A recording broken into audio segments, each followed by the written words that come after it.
Hey guys, Infidel 1258 here. We are going to do some rank grind at the gold level, and it's tough at the beginning of the season, so hopefully we'll have some serious competition. We'll be able to show you guys some interesting gameplay and do some interesting commentary.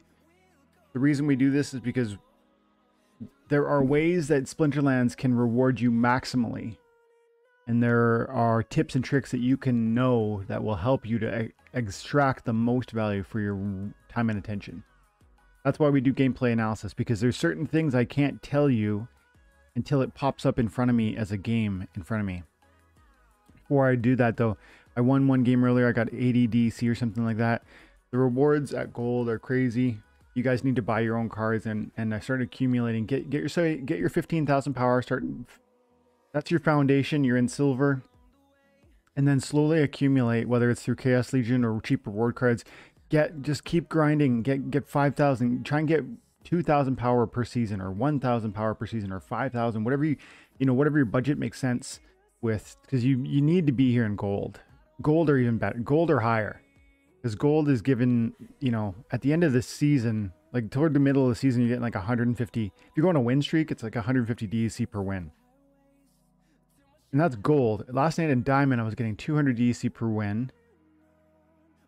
Diamond 1, 250 DEC per win. And look at this, I went on like a... Oh, it's not here. I guess I played way more. I went on a 10-game winning streak. This is a four games of the 10-game winning streak.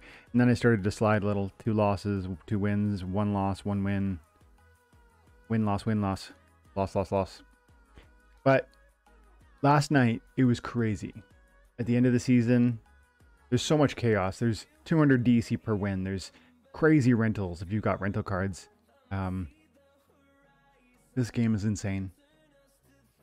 Like probably $20 to $30 a day playing at Diamond or Gold from just playing. If you got cards for rent, they will rent for whatever price, pretty much. Especially at the end of the season, you get SPS for rewards for holding your cards. You can join tournaments and get extra benefits, one of which is being hosted by TNA and is going to include some amazing rewards. You guys know about it, but gotta say it every time. We're hosting a tourney for TNA hosts PFP. That's Play for Passive. They're a great guild. 35 DEC gets you in, and there's a ton of rewards. Some great DEC, but also we're giving away Venari Bowensmith. We're giving away Chaos Legion packs. We're giving away voucher. So check that out. Sign up. It's only 35 DEC. Really, guys, for real. Sign up for that. I'm going to put the link in the description. Let's do some rank grind. We're working on fire, but I find it's super hard to win my dailies at the beginning of the season in gold. I have more of a... This sounds funny, but I have more of a diamond deck or a champion deck than I do of a gold deck. Fire is one of my best teams, but it's really hard to win at this level. See, like, Pit Ogre's an excellent tank. He's my main tank at Diamond, but he has Void at the highest level. He does not have Void here, making him much more susceptible. I could go Magnor, which is certainly great, but again, no shield, no Void. The 15 body points is key, but he has the taunt, so everybody is going to aim at him. That's a problem. That's not a benefit. It's a problem. I mean, you have to play it. You have to set it up so that it is a benefit. There are ways to create a situation where it is beneficial that you're using taunt.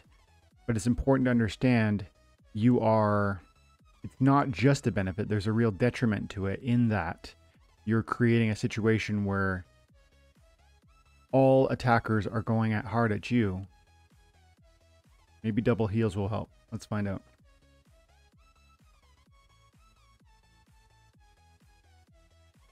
I'm going to choose this team, and I'm just going to step away for a second too. Close my door because I can hear my dog downstairs. He's upset. My wife took my kids to school.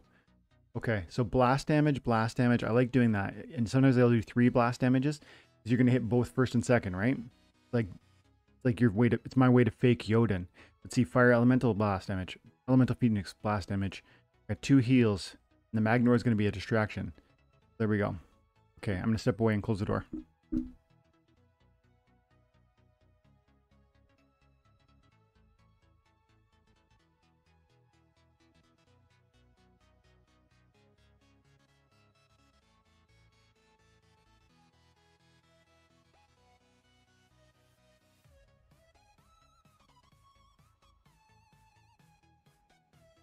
Okay. So I'm in trouble because first of all, all of his guys have blast. Second of all, I'm in trouble because he has 3 archers and they're all going to get buffed. Third, I'm in trouble because he brought Spark Pixies, which is the real stun chance. Stun is a 50% chance ability. So the Spark Pixies is going to fire first. He's going to hit my Magnor. And then he's going to have a 1 in 2 chance of stunning me. If he stuns me, I think I lose for sure. If he doesn't stun me, it's going to then come down to whether or not I just trample through the Magnor, which is possible. Because he's going to hit me, anger me, I'll go fast and get enraged. Then my Phoenix hits, my Fire Elemental hits. Okay, after one of those hits, he's going to get angry. I don't know. I don't know how it's going to unplay. I think I lose. If I get stunned, I feel it's over. If I get stunned. The Phyrexia General is so powerful. I don't have a copy of that. I need a copy of that. That's a great... Oh, see, he did stun me. I don't see how I get through this. You know? Even with the double heals, it's great. It's helping a lot, but it's just not enough. I'm glad I killed him, but... Yeah, and a dodge there would have been really... Yeah, so he had the luck that he needed. And of course he had a strong team, so... It would have taken luck for me to turn that loss into a victory. And that's actually a cool example of how in the future when we get items and spells from the land farming, that's going to be a game where I felt I was going to lose, and then I would maybe drop the value, spend the money to get that item or spell that then gives me some sort of advantage.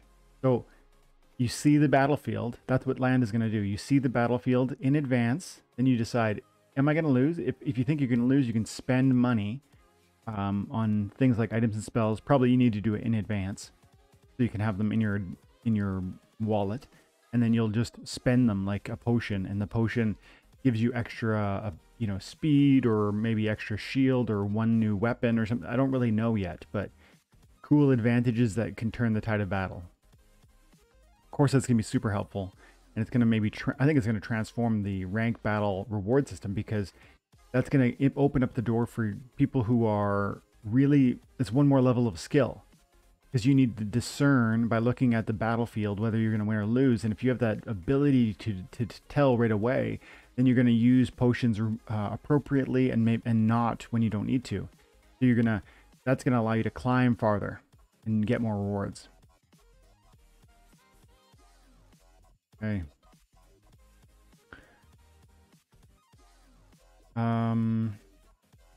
Okay, with stun,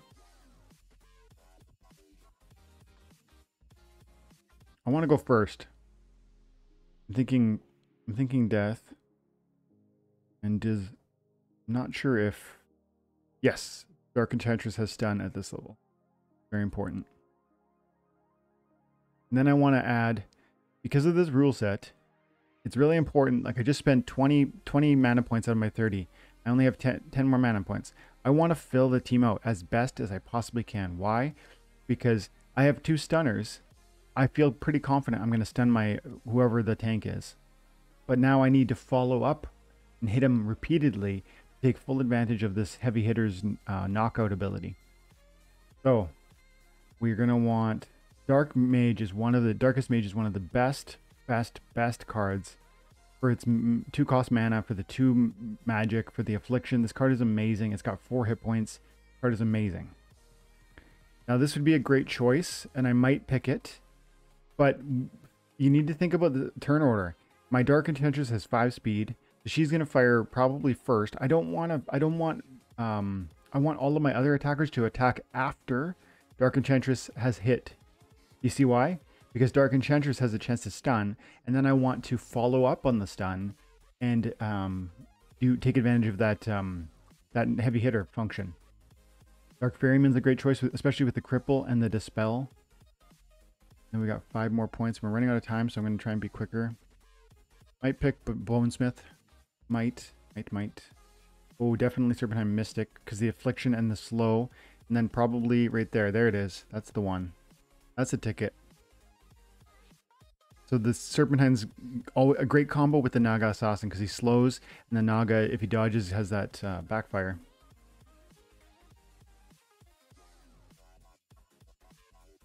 I bought some eggnog yesterday, guys. The season is coming. I feel so behind. Like usually November 1st, especially before we had kids. I'm crazy for Christmas. Like I love, ever since I was a kid, the idea of, I've never lost that. I know some people are just like, Christmas music's annoying and, you know, trees, like it's just too much. I love it. And I find that this season to me represents like hope and joy. Like there's all the Christian imagery there, of course, and that's important to me, you know that. But I mean, even if you step back and just look at like, we're coming toward the end of the year, there's a new year coming. We're going into the darkest, coldest part of the year, at least in Canada. I guess in Australia, it's probably the opposite. Some of my fans, some of the fam is over in Australia, and Philippines and stuff. So you guys are, I think it's pretty toasty down there. Raph was telling me the other day he's in vacation in like I think a northern part. Raph, if you're listening, great conversation the other day, bud. Look forward to doing it again. All my Philippines guys, I know it's different there, but here it's cold, it's dark, it's rainy. There's a storm outside.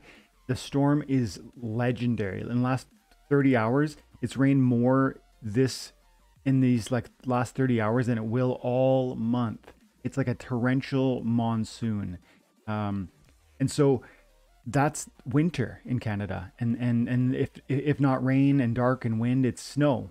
And so Christmas is like almost the peak of that, but it's like you're at the top of the hill and you can see beyond over there, like, oh, like the new year and spring is over there, not far off. And, you know, so, and I've always enjoyed it for that reason. There's just like new hope, new joy, and I love it. So I want to get decorated up and everything, but we haven't yet.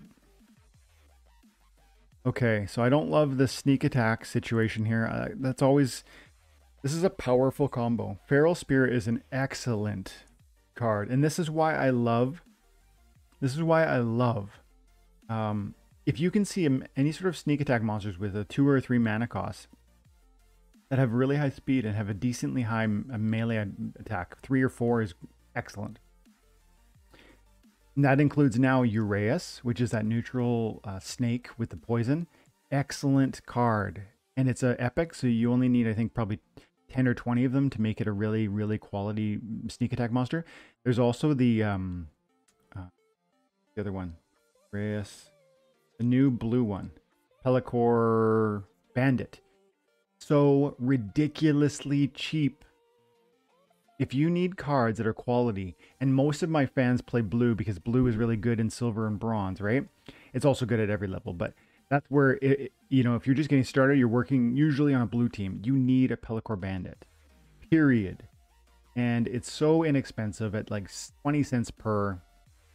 Sneak attack cards that have 3 or 4 melee for a 3 cost and a high speed are worth your consideration. So anyways, I'm concerned about this.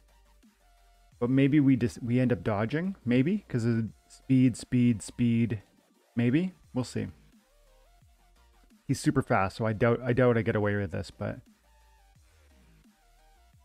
if I stun my way through, yeah, that could really help. The cat hit me. Now I need 2 consecutive dodges.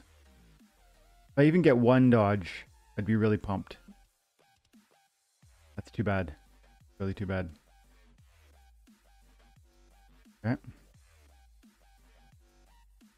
But I like that we keep afflicting. That's really pivotal. Okay.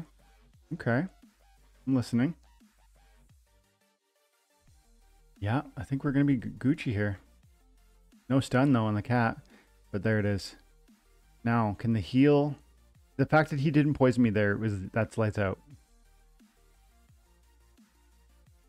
Game over. That was a really close match. Nameless. Nice one, buddy. Got a good deck. He didn't really lean into the stun though. You see that? That was kind of the reason I won that. He didn't lean into the game mode. He didn't play to the advantage of the rule set. That's why I won that battle. Let's try and do...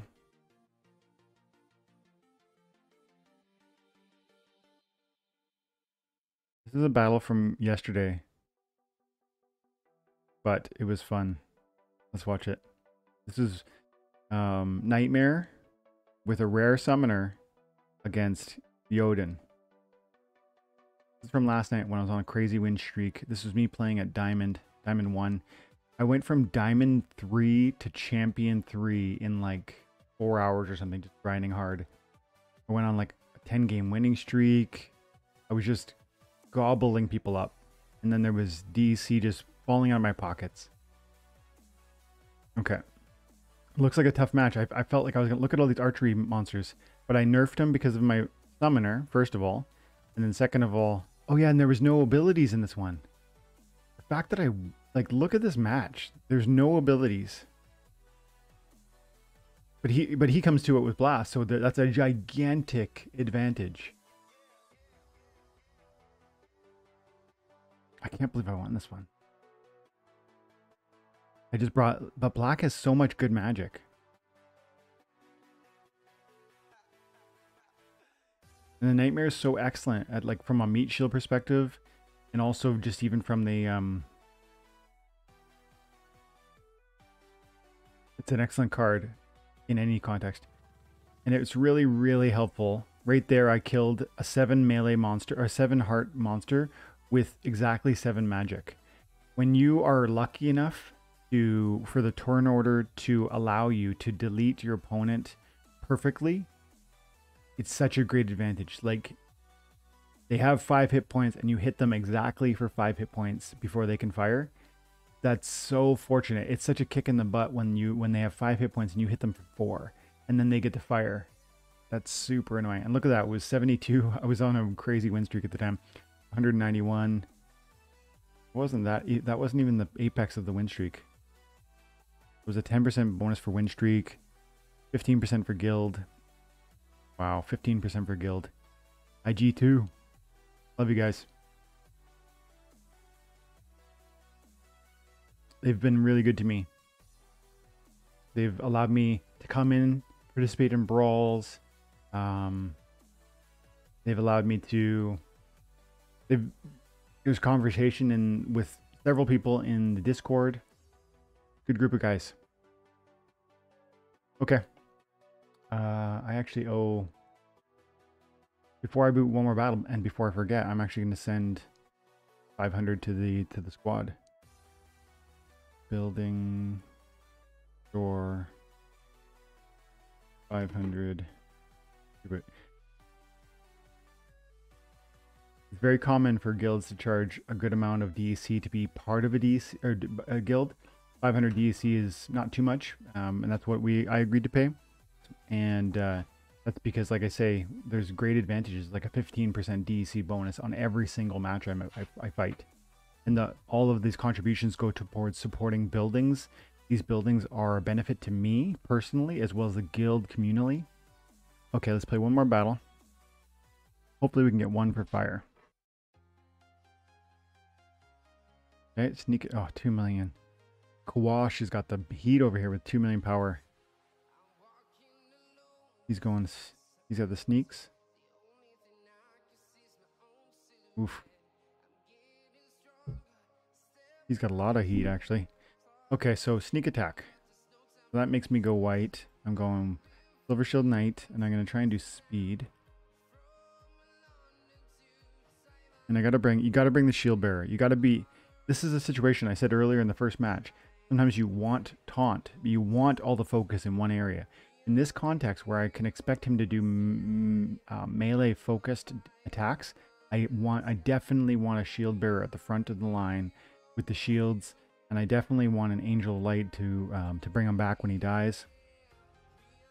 I might even bring in 2 Resurrection, because he's probably going to bring in his... Was that a Peak Rider that he had, or was that the one with the Resurrect and the Repair? I actually forget which summoner he had there. Okay, so I gotta... Guess we gotta get rid of Darius. Let's see. Oh, this is what we'll do. We'll get rid of Angel Light because she doesn't do any attack, right? Now we've got 4 left over. I'm keeping High Priest because he's got that Resurrect and he also is doing an attack. And then it might be great if I did a heal, honestly. Maybe a Venari Crystalsmith because it's a heal and a dispel.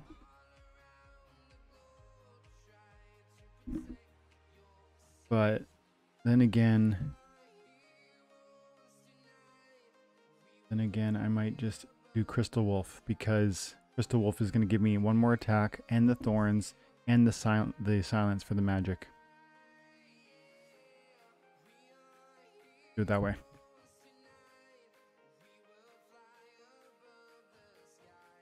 This will be the last match. Yeah, Peak Rider.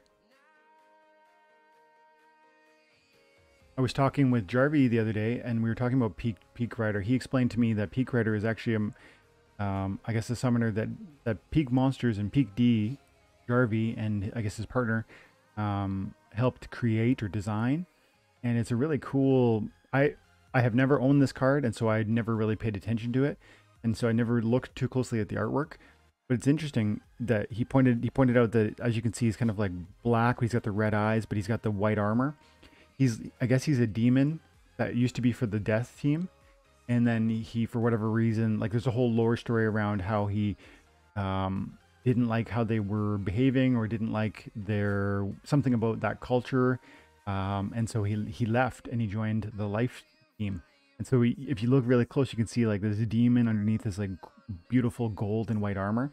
I love that idea. And the horse also, the horse is like, I guess, an undead horse or something. So yeah, Peak Rider, I didn't know that. Thanks for sharing that, Jarvie. So he's doing something similar, but he didn't bring a Resurrect. So I feel like that's a good, huge advantage. He did bring a Triage, but I don't know that I don't know if that's very important. And look, I'm doing a lot more melee because I brought 2 Inspires with me. This feels like it's a lock.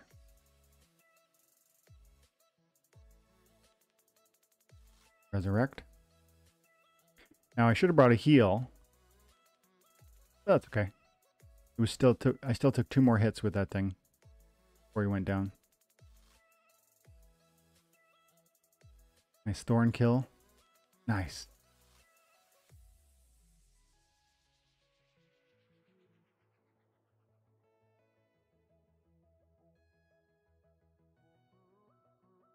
All right.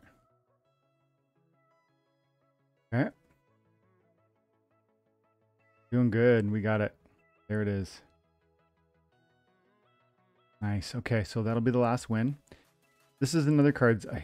In case it's not perfectly clear, one of the most important cards on my deck and for the white team, which I just won with, is that Silver Shield Assassin. I know it's not cheap, but people ask me which cards are really important.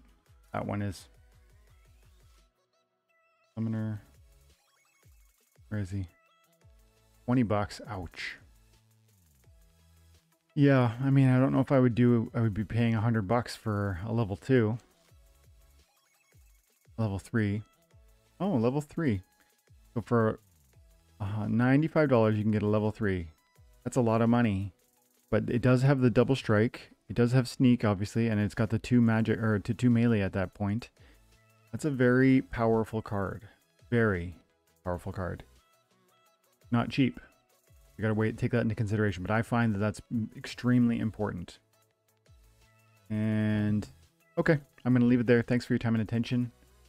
If the video added value to you today, make sure that you like and subscribe. And we cover Splinterlands all day, every day, because it's changed my life. So stick around for the channel. Later this week, we're probably giving away a beta pack, and we're definitely giving away 25 vouchers And then also that tournament I mentioned earlier, it's going to give away 1 more voucher and 2 Chaos Legion packs and a ton of DEC and 5 Venari Bonesmiths. So there's a ton of giveaways. Make sure you're following everything on the channel, the Discord, the YouTube, and commenting in both. Okay, guys, take care. Have an amazing day. God bless.